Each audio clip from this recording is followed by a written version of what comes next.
ಎಲ್ಲರಿಗೂ praise the lord. ನನ್ನ ಪ್ರೀತಿಯ ದೇವ್ರ ಮಕ್ಕಳೇ, ಮುಂಜಾನೆ ಸಮಯದಲ್ಲಿ ಪ್ರತಿದಿನ ದೇವರೊಂದಿಗೆ ಬರುವ ವಾಗ್ದಾನವನ್ನು ಎಷ್ಟು ಜನ ನೋಡುವಂತರಾಗಿದ್ರು ಪ್ರಿಯರೇ. ನಿಮ್ಮೆಲ್ಲರಿಗೂ ನಾನು ಯೇಸು ಕ್ರಿಸ್ತ ನಾಮದಲ್ಲಿ ನಿಮ್ಮೆಲ್ಲರಿಗೂ ವಂದನೆಗಳು ತಿಳಿಸುವಂತಳಾಗಿದ್ದೇನೆ ಪ್ರಿಯರೇ.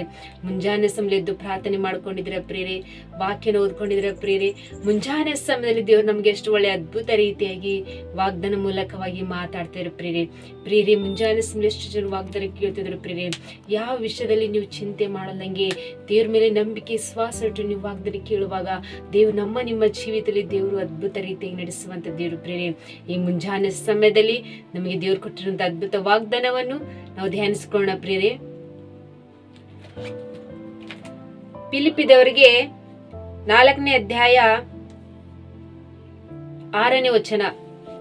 ಯಾವ ಸಂಬಂಧವಾಗಿಯೂ ಚಿಂತೆ ಮಾಡದೆ ಸರ್ವ ವಿಷಯದಲ್ಲಿ ದೇವರ ಮುಂದೆ ಕೃತಜ್ಞತೆ ಸ್ತುತಿಯನ್ನು ಪ್ರಾರ್ಥನೆ ವಿಜ್ಞಾಪನೆಗಳನ್ನು ಮಾಡುತ್ತಾ ನಿಮಗೆ ಬೇಕಾದುದನ್ನು ತಿಳಿಯಪಡಿಸಿರಿ. ಹಲ್ಲೆಲೂಯಾ. ನನ್ನ ಪ್ರೀತಿಯ ಸಹೋದರ ಸಹೋದರಿ, ಮುಂಜಾನೆ ಸಮಯದಲ್ಲಿ ದೇವರು ನಮಗೆ ಎಷ್ಟು ಒಳ್ಳೆ ಅದ್ಭುತ ರೀತಿಯಾಗಿ ವಾಗ್ದಾನ ಮೂಲಕವಾಗಿ ಮಾತಾಡ್ತಾ ಇರ್ತೀರಿ. ಯಾವ ಸಂಬಂಧದಲ್ಲಿಯೂ ಚಿಂತೆ ಮಾಡದೆ ಸರ್ವ ವಿಷಯದಲ್ಲಿಯೂ ನಿಮ್ಮ ಕೃತಜ್ಞತೆಯು ನಿಮ್ಮ ಪ್ರಾರ್ಥನೆಗಳು ನೀವು ದೇವರ ಮಂದಿಗೆ ತಿಳಿಸುವಂತರಾಗಿರಿ ಎಂಬುದಾಗಿ ದೇವರು ನಮಗೆ ಅದ್ಭುತ ರೀತಿ ವಾಗ್ದಾನ ಮಾಡ್ತೀರಿ ಪ್ರಿಯರೇ. ನಮ್ಮ ಚಿಂತೆಗಳು, ನಮ್ಮ ದುಃಖಗಳು, ನಮ್ಮ ಗೋಳಾಟಗಳು ನಾವು ಯಾರನ್ನು ತಿಳಿಯಪಡಿಸುವಂತರಾಗಿರ್ಬೇಕು ಪ್ರಿಯರೇ? ದೇವರ ಮುಂದೆ ನಾವು ಕೃತಜ್ಞತೆ ಸ್ತುತಿ ಮಾಡುತ್ತಾ ಪ್ರಾರ್ಥನೆ ಮಾಡುತ್ತಾ ದೇವರನ್ನು ತಿಳಿಯಪಡಿಸುವಂತರಾಗಿರ್ಬೇಕು ಪ್ರಿಯರೇ. ಪ್ರಿಯರೇ, ನಮ್ಮ ಜೀವಿತದಲ್ಲಿ ನಾವು ದೇವರ ಮೇಲೆ ನಂಬಿಕೆ ವಿಶ್ವಾಸ ಇಡಬೇಕು ಪ್ರಿಯರೇ. ಎಷ್ಟೇ ಕಷ್ಟಗಳು ಬರಲಿ, ಸಮಸ್ಯೆಗಳು ಬರಲಿ, ಯಾವ ಚಿಂತೆ ಮಾಡುವಂತ ಪರಿಸ್ಥಿತಿಗಳು, ನಮ್ಮ ಸಮಸ್ಯೆಗಳು ಎಷ್ಟೇ ಎದುರಾಗ್ಲಿ ಪ್ರಿಯರೇ, ಆದ್ರೆ ನಾವು ದೇವ್ರ ಮೇಲೆ ನಂಬಿಕೆ ವಿಶ್ವಾಸ ಇಡಬೇಕು. ನಮ್ಮ ಚಿಂತೆಗಳು, ನಮ್ಮ ಭಾರಗಳೆಲ್ಲ ದೇವರ ಮುಂದೆ ತಿಳಿಯಪಡಿಸುವಂತರಾಗಿರ್ಬೇಕು ಪ್ರಿಯರೇ. ಯಾವಾಗ ನಾವು ದೇವ್ರ ಮುಂದೆ ನಮ್ಮ ಚಿಂತೆಗಳು, ನಮ್ಮ ಭಾರಗಳು ತಿಳಿಯಪಡಿಸ್ತೇವೆ ಪ್ರಿಯರೇ, ದೇವರು ನಮ್ಮ ಚಿಂತೆಗಳಿಂದ ಎಲ್ಲ ಬಿಡಿಸುವಂತ ದೇವ್ರು ಪ್ರಿಯರೇ.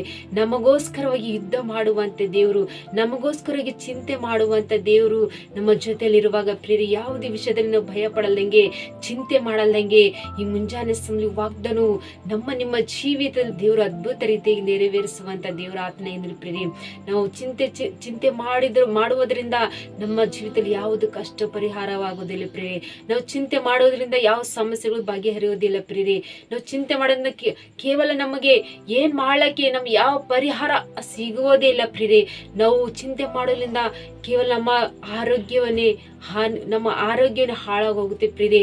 ನಮ್ಗೆ ಯಾವುದೋ ಒಂದು ಚಿಂತೆ ಮಾಡೋದ್ರಿಂದ ಮಾಳ ಉದ್ದು ಕೂಡ ನಾವು ಬೆಳೆಯುವಂಥದ್ದಲ್ಲ ಪ್ರಿಯರೇ. ನಾವು ಚಿಂತೆ ಮಾಡೋದ್ರಿಂದ ನಮ್ಗೆ ಯಾವ ಆಗಲ್ಲಂತ ಕೆಲಸಗಳು ನಾವು ಮಾಡ್ಬೇಕಂತ ಚಿಂತೆ ಮಾಡಿದ್ರು ಕೂಡ ಅವು ಆಗೋದಿಲ್ಲ ಪ್ರಿಯರೇ. ಯಾಕಂದ್ರೆ ದೇವ್ರು ಹೇಳ್ತಿದ್ರೆ, ನೀವು ಚಿಂತೆ ಮಾಡಬೇಡಿರಿ, ನಿಮ್ಮ ಚಿಂತೆಗಳು, ನಿಮ್ಮ ಭಾರಗಳೆಲ್ಲ ನನ್ನ ಮುಂದೆ ತಿಳಿಯಪಡಿಸ್ರಿ ಎಂಬುದಾಗಿ ಪ್ರಿಯರೇ. ನಾವು ಅನೇಕ ರೀತಿಯಾಗಿ ಚಿಂತೆ ಮಾಡ್ತಿರ್ತೀವಿ. ನಮ್ಮ ಕುಟುಂಬ ಏನು, ನಮ್ಮ ಸಮಸ್ಯೆಗಳಿವೆ, ನಮ್ಮ ಕೋರ್ಟ್ ಕೇಸ್ ವಿಷಯಗಳಿವೆ, ನಮ್ಮ ಸಾಲ ಹಿಂಸೆಗಳು ಇದೇ ರೀತಿಯಾಗಿವೆ. ನಮಗೆ ಕೊಡುವಂತ ಹಣಗಳು ನಮಗೆ ಕೊಡುತ್ತಾ ಇಲ್ಲ, ನಮ್ಮ ಮನೆ ಇಲ್ಲ, ನಮಗೆ ಸಾಲಗಳು, ಹಿಂಸೆಗಳು, ಅನೇಕ ವಿರೋಧಿಗಳು ನಮಗಿದ್ದಾರೆ ಅಂತ ಬಹಳ ವಿಷಯದಲ್ಲಿ ನಾವು ಬಹಳ ರೀತಿಯಾಗಿ ಚಿಂತೆ ಮಾಡ್ತಾ ಇರ್ತೀವಿ ಪ್ರಿಯರೇ. ಆದ್ರೆ ನಾವು ಎಲ್ಲಾ ವಿಷಯದಲ್ಲಿ, ಸರ್ವ ವಿಷಯದಲ್ಲಿ ನೀವು ಚಿಂತೆ ಮಾಡದೆ ನೀವು ಎಲ್ಲಾ ವಿಷಯ ದೇವರಿಗೆ ಕೃತಜ್ಞತೆ ಸ್ತುತಿ ಪ್ರಾರ್ಥನೆ ಮಾಡುತ್ತಾ ನಿಮಗೆ ಬೇಕಾಗಿರೋದನ್ನ ಎಲ್ಲವನ್ನು ನೀವು ತಿಳಿಯಪಡಿಸ್ರಿ ಎಂಬುದಾಗಿ ಪೌಲ ಭಕ್ತರು ಹೇಳ್ತಾ ಇದ್ರು ಪ್ರಿಯರೇ.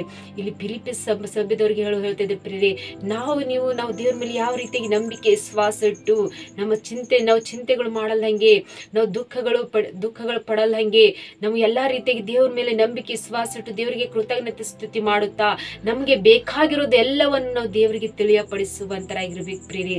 ನಾವು ತಿಳಿಯಪಡಿಸುವಾಗ ನಮ್ಮ ಚಿಂತೆಗಳು, ನಮ್ಮ ಭಾರಗಳು, ನಮ್ಮ ದುಃಖಗಳು ಎಲ್ಲವನ್ನು ಬಿಡಿಸುವಂತ ದೇವ್ರ ಪ್ರಿಯ, ನಮಗೋಸ್ಕರವಾಗಿ ಚಿಂತಿಸುವಂತ ದೇವ್ರ ಪ್ರಿಯರೇ. ಎಷ್ಟು ಅದ್ಭುತ ರೀತಿಯಾಗಿ ದೇವ್ರ ನಮಗೆ ವಾಗ್ದಾನ ಮಾಡ್ತಾ ಇದ್ದಾರೆ ಪ್ರಿಯರೇ. ಒಂದು ಉದಾಹರಣೆ ನೋಡ್ಕೊಂಡು ಪ್ರಿಯರೇ, ಒಂದು ವೈದ್ಯರು ಅವರ ಜೀವಿತದಲ್ಲಿ ಎಲ್ಲವನ್ನು ಪರಿಶೋಧಿಸಿ ಎಲ್ಲವನ್ನು ಆಗಿರುವಂತ ಕಾರ್ಯಗಳನ್ನು ಅವ್ರು ನೋಡ್ತಾ ಇರ್ತಾರೆ ಪ್ರಿಯರೇ. ಅವರು ಕೆಲವು ಜನರು ಅವ್ರಿಗೆ ಅವರ ಜೀವಿತದಲ್ಲಿ ಎಲ್ಲವನ್ನು ಕಳೆದುಕೊಂಡಂತ ಎಲ್ಲವನ್ನು ನಡೆದು ಹೋಗಿರೋಂಥ ವಿಷಯದಲ್ಲಿ ಕೂಡ ಚಿಂತಿಸ್ತಾ ಇರ್ತಾರೆ ಪ್ರಿಯರೇ. ಕೆಲವು ಜನರು ನಮಗೆ ಇನ್ನು BP ಬರೋದಿಲ್ಲ, ಶುಗರ್ ಬರುತ್ತೆ, ನಮಗೆ ಅನಾರೋಗ್ಯಗಳು ಬರುತ್ತೆ, ಅನೇಕ ರೀತಿಯ ವ್ಯಾಧಿಗಳು ಬರುತ್ತೆ ಅಂತೇಳಿ ಅವರು ಚಿಂತಿಸ್ತಾ ಇರ್ತಾರೆ ಪ್ರಿಯ. ಅವ್ರಿಗೆ ಇನ್ನೂ ರೋಗ ಬರೋದಿಲ್ಲ, ಆದ್ರೆ ರೋಗಗಳು ಬರುತ್ತವೆ ಎಂಬುದಾಗಿ ಕೆಲವರು ಚಿಂತಿಸ್ತಾ ಇರ್ತಾರೆ ಪ್ರಿಯರೇ. ಕೆಲವರು ಯಾವುದೋ ಒಂದು ಅನೇಕ ರೀತಿಯಾಗಿ ನಮಗೆ ರೋಗಗಳು ಅವ್ರು ನೆನೆಸ್ಕೊಂಡು ಇರಲ್ಲಂತ ರೋಗಗಳೆಲ್ಲ ನೆನೆಸ್ಕೊಂಡು ಅವರು ಚಿಂತಿಸ್ತಾ ಇರ್ತಾರೆ ಪ್ರಿಯರೇ. ಆ ರೀತಿಯಾಗಿ ಅವ್ರು ಡಾಕ್ಟರ್ ಪರಿಶೋಧಿಸುವಾಗ ಅನೇಕ ರೀತಿಯಾಗಿ ಅವರ ಜೀವಿತದಲ್ಲಿ ಅನೇಕ ವಿಷಯದಲ್ಲಿ ಚಿಂತಿಸ್ತಾ ಇರ್ತಾರೆ ಪ್ರಿಯರೇ. ಆದರೆ ನಾವು ಯಾವುದೇ ವಿಷಯದಲ್ಲಿ ಚಿಂತೆ ಮಾಡಲ್ಲಂಗೆ ನಾವು ದೇವರಿಗೆ ಪ್ರಾರ್ಥನೆ ಮಾಡುವಂತರಾಗಿರ್ಬೇಕು ಪ್ರಿಯರೇ. ನಮ್ಮ ಚಿಂತೆಗಳು ಎಷ್ಟೇ ಇರಲಿ, ನಾವು ದೇವ್ರ ಮೇಲೆ ನಂಬಿಕೆ ವಿಶ್ವಾಸ ಇಟ್ಟು ನಮಗೆ ಬೇಕಾಗಿರೋದನ್ನ ಎಲ್ಲವನ್ನು ದೇವರಿಗೆ ತಿಳಿಯಪಡಿಸುವಾಗ ನಮ್ಮ ಚಿಂತೆಗಳೆಲ್ಲ ದೇವ್ರು ಬಿಡುಗಡೆ ಮಾಡುವಂತ ದೇವ್ರ ಪ್ರಿಯರೇ.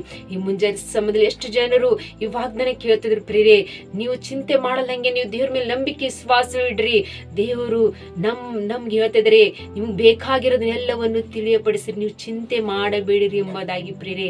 ದೇವ್ರ ಮಕ್ಕಳಿಂತ ನಾವು ಎಲ್ಲಾ ವಿಷಯ ನಾವು ಚಿಂತೆ ಮಾಡಲ್ಲಂಗೆ ನಾವು ದೇವ್ರ ಮುಂದೆ ಎಲ್ಲವನ್ನು ತಿಳಿಯಪಡಿಸ್ಬೇಕು ಪ್ರಿಯರೇ. ಒಂದು ಉದಾಹರಣೆ ನೋಡ್ಕೊಳ್ಳೋ ಪ್ರಿಯರೇ, ಒಂದು ಗ್ರೀಕ್ ಒಂದು ಸೈನಿಕನು, ಅವನಿಗೆ ಬಹಳ ರೀತಿಗೆ ಸಾಲ ಇರುತ್ತೆ ಪ್ರಿಯ. ಅವನು ಮಲ್ಕೊಂಡ ವಿಷಯದಲ್ಲಿ ಅವನು ಸಾಲ ಏನೇನಿರೋದು ಎಂಬುದಾಗಿ ಎಲ್ಲವನ್ನು ಒಂದು ಪೇಪರ್ಲಿ ಬರೆದಿಡ್ತಾನೆ ಪ್ರಿಯರೇ. ಬರೆದಿಡುವಾಗ ಚಕ್ರವರ್ತಿಯವನು ಅಲೆಂಡ್ರೆಡ್ ಎಂಬ ಒಬ್ಬ ವ್ಯಕ್ತಿಯು ಆ ರೂಮ್ ನಲ್ಲಿ ಬಂದು ನೋಡ್ತಾನೆ. ಒಂದು ಲೆಟರ್ ನೋಡಿದಾಗ ಇವನು ಸಾಲಕ್ಕೋಸ್ಕರವಾಗಿ ಅವನು ಲೆಟರ್ ಬರ್ದಿಕ್ಕಿ ಆತ್ಮಹತ್ಯೆ ಮಾಡ್ಕೊಳ್ಬೇಕಂತ ನೋಡ್ತಾ ಇದ್ದಾನೆ ಎಂಬುದಾಗಿ ಅವರು ತಿಳಿದುಕೊಂಡು, ನಿನ್ನ ಸಾಲ ತೀರಿಸುವಂತ ನಾನೇ ಚಕ್ರವರ್ತಿ ಎಂಬುದಾಗಿ ಅವ್ರು ಮತ್ತೆ ಸೈನ್ ಮಾಡಿ ಬಿಡ್ತಾರೆ ಪ್ರಿಯರೇ. ಅವನು ಲೆಟರ್ ಬರ್ದಿ ನನಗೆ ಆತ್ಮಹತ್ಯೆ ಮಾಡ್ಕೊಳ್ತೇನೆ, ಸಾಲ ತೀರಿಸುವರು ಯಾರು ಎಂಬುದಾಗಿ ನೀವು ಲೆಟರ್ ಬರ್ದಿಟ್ಟಿದಾಗ ಅವ್ರು ನಾನೇ ನಿನ್ನ ಸಾಲನ್ನು ತೀರಿಸುವರು ಎಂಬುದಾಗಿ ಬರ್ದಿಟ್ಟಿದಾಗ ಅವ್ನು ಮುಂಜಾನೆ ಎದ್ದು ನೋಡ್ಕೊಳ್ತಾನೆ. ಅವನು ಆ ಲೆಟರ್ ನೋಡಿದ ಬಹಳ ಸಂತೋಷ ಪಡ್ತಾನೆ ಪ್ರಿಯರೇ. ಅವನು ಅತಿ ಮೀರಿ ಬಹಳ ರೀತಿಗೆ ಸಂತೋಷ ಪಡ್ತಾನೆ ಪ್ರಿಯರೇ. ನನ್ನ ಸಾಲ ತೀರಿಸುವಂತ ಚಕ್ರವರ್ತಿ ಅಲೆಂಡ್ರೆಡ್ ಎಂಬುದಾಗಿ ಅವ್ನು ತಿಳಿದುಕೊಂಡು ಬಹಳ ರೀತಿಗೆ ಸಂತೋಷ ಪಟ್ಟಾಗ ಅವನ ಜೀವದ ಎಲ್ಲವನ್ನು ಸಾಲನ್ನು ಬಿಡುಗಡೆ ಆಯಿತು ಎಂಬುದಾಗಿ ನೋಡ್ತೀವಿ ಪ್ರಿಯರೇ. ನಿಮ್ಮ ಜೀವಿತದಲ್ಲಿ ನಮ್ಮ ತಂದೆ ದೇವರು, ನಮ್ಮ ಚಿಂತೆಗಳನ್ನು ಬಿಡಿಸುವಂತ ದೇವರು, ನಮ್ಮ ಭಾರಗಳನ್ನು ತೆಗೆಯುವಂತ ದೇವರು, ನಮಗೋಸ್ಕರ ಚಿಂತಿಸುವಂತ ದೇವರು, ಸರ್ವಶಕ್ತನಾದ ದೇವರು ಇರುವಾಗ ನಾವು ಎಲ್ಲಾ ವಿಷಯ ಚಿಂತಿಸಲ್ಲಂಗೆ ನಾವು ಸಂತೋಷವುಳ್ಳವರಾಗಿ ಎಲ್ಲಾ ವಿಷಯದಲ್ಲಿ ನಾವು ದೇವರಿಗೆ ಕೃತಜ್ಞತೆ ಸ್ತುತಿ ಮಾಡುತ್ತಾ, ನಾವು ದೇವರಿಗೆ ಪ್ರಾರ್ಥನೆ ಮಾಡುತ್ತಾ, ನಮಗೆ ಬೇಕಾಗಿರೋದು ಎಲ್ಲವನ್ನು ದೇವರಿಗೆ ತಿಳಿಯಪಡಿಸುವಂತರಾಗಿರ್ಬೇಕು ಪ್ರಿಯರೇ. ಒಂದು ಮನುಷ್ಯನಿಗೆ ಸಹಾಯ ಮಾಡುವಾಗ ಅವನು ಎಷ್ಟು ಸಂತೋಷವುಳ್ಳನಾಗಿರ್ತಾನಂದ್ರೆ ಅಷ್ಟು ಸಂತೋಷವುಳ್ಳವರ್ತಾನೆ. ನಮ್ಮ ಜೀವಿತದಲ್ಲಿ ನಮ್ಮ ದೇವರು ನಮಗೆ ವಾಗ್ದಾನ ಮಾಡುವಾಗ ನೀವು ಚಿಂತೆ ಮಾಡಬೇಡಿರಿ, ನಿಮ್ಮ ಎಲ್ಲಾ ವಿಷಯದಲ್ಲಿ ದೇವ್ರ ಮುಂದೆ ನಿಮ್ಗೆ ಬೇಕಾಗಿರೋದನ್ನೆಲ್ಲ ತಿಳಿಯಪಡಿಸ್ರಿ ಎಂಬುದಾಗಿ ದೇವ್ರು ನಮ್ಗೆ ವಾಗ್ದಾನ ಮಾಡ್ತಾ ಇದ್ದಾರೆ ಪ್ರಿಯರೇ. ಎಷ್ಟು ಒಳ್ಳೆ ಅದ್ಭುತ ರೀತಿಯ ವಾಗ್ದಾನ ಪ್ರಿಯರೇ. ವಾಗ್ದಾನ ಗಟ್ಟಿ ಹಿಡ್ಕೊಂಡು ನೀವು ಯಾವ ವಿಷಯದಲ್ಲಿ ಚಿಂತೆ ಮಾಡಲ್ದಂಗೆ ನೀವು ಸರ್ವ ವಿಷಯದಲ್ಲಿ ದೇವರಿಗೆ ಕೃತಜ್ಞತೆ ಸ್ತುತಿ ಮಾಡುತ್ತಾ ನೀವು ಪ್ರಾರ್ಥನೆ ಮಾಡುವಾಗ ನಿಮ್ಗೆ ಬೇಕಾಗಿರೋದನ್ನ ಎಲ್ಲವನ್ನು ದೇವರಿಗೆ ತಿಳಿಸುವಂತರಾಗಿರ್ರಿ. ದೇವರು ನಿಮ್ಮ ಜೀವಿತದಲ್ಲಿ ವಾಗ್ದಾನ ನೆರವೇರಿಸಿ ಆಶೀರ್ವಾದ ಬಲಪಡಿಸಲಿ ಪ್ರಿಯರೇ. ಆಮೇನ್. ಪ್ರಾರ್ಥನೆ ಮಾಡ್ಕೊಳ್ಳೋಣ. ಪರಿಶುದ್ಧನೇ ಅಪ್ಪ ತಂದೆ ಸ್ತೋತ್ರವಾಗಲಿ. ಮುಂಜಾನೆ ಸಮಯ ಎಷ್ಟು ಜನರು ವಾಗ್ದಾನ ಕೇಳ್ತಾರಪ್ಪ, ಅವ್ರ ಕುಟುಂಬದಲ್ಲಿ ವಾಗ್ದಾನ ನೆರವೇರಿಸ್ರಿ ತಂದೆ. ಎಷ್ಟು ಜನರು ಕಮೆಂಟ್ಗಳ ಮೂಲಕ ಕಳಿಸಿರೋ ತಂದೆ, ಅವ್ರ ಸಾಲ ಹಿಂಸೆದಿಂದ ಬಿಡುಗಡೆ ಕೊಡ್ರಿ. ಅವರು ಯಾವ ವಿಷಯದಲ್ಲಿ ಚಿಂತೆ ಮಾಡ್ತಿದ್ರು ಪ್ರಭಾ, ಅವ್ರ ಸಾಲ ಹಿಂಸೆ, ಕೋರ್ಟ್ ಕೇಸ್ ವಿಷಯ, ಮಕ್ಕಳ ವಿಷಯ, ಕುಟುಂಬ ವಿಷಯದಲ್ಲಿ ಯಾವ ವಿಷಯದಲ್ಲಿ ಚಿಂತೆದಲ್ಲಿ ಗೋಳಾಟದಲ್ಲಿ ಒಳಗೆ ಹೋಗಿದ್ರು ಪ್ರಭಾ, ಅವ್ರಿಗೆ ವಾಗ್ದಾನ ಮಾಡ್ತಿದ್ರು ಪ್ರಭಾ, ಎಲ್ಲಾ ವಿಷಯ ನನ್ನ ಮುಂದೆ ತಿಳಿಯಪಡಿಸ್ರಿ ಎಂಬುದಾಗಿ ತಂದಿ ನೀವು ವಾಗ್ದಾನ ಮಾಡಿರಿ ಪ್ರಭಾ. ಅವ್ರ ಚಿಂತೆಗಳು, ಅವ್ರ ಭಾರಗಳು ತಂದಿ ಅವ್ರು ಬೇಕಾಗಿದ್ರು ಎಲ್ಲವನ್ನು ನಿಮಗೆ ತಿಳಿಯಪಡಿಸುವಾಗ ತಂದಿ ವಾಗ್ದಾನ ಅವ್ರ ಕುಟುಂಬದಲ್ಲಿ ಅದ್ಭುತ ರೀತಿಯಾಗಿ ನೆರವೇರಿಸಿ ಆಶೀರ್ವಾದ ಬಲಪಡಿಸಬೇಕಂತ ಹೇಳಿ ನಿಜರಿತನ ಯೇಸು ಕ್ರಿಸ್ತನ ನಾಮದಲ್ಲಿ ಪರಿಶುದ್ಧಳ ನಾಮದಲ್ಲಿ ಬೇಡಿ ಹೊಂದಿದ್ದೇನೆ ತಂದೆ. ಆಮೇನ್. ಎಲ್ಲರಿಗೂ ಪ್ರೈಸ್ ದಿ ಲಾರ್ಡ್.